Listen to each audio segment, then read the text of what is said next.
Racism against African Americans has cost the U.S. $16 trillion over the past 20 years. Brigida Santos is here to talk to me and break this down.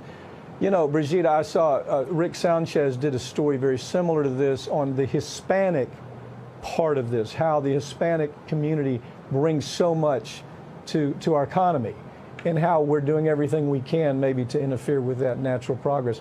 How does this study quantify the economic impact of systemic racism?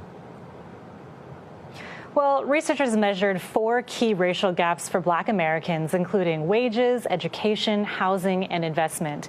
And they concluded that if these key racial gaps had been closed 2 decades ago, $16 trillion could have been added to the U.S. economy.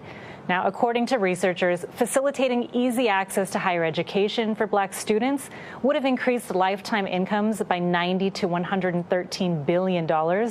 Providing fair and equitable lending to Black entrepreneurs would have resulted in an estimated $13 trillion in business revenue and created over 6 million jobs every year.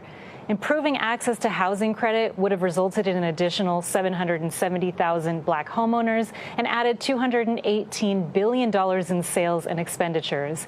And closing the Black wage gap would have added nearly $3 trillion in income.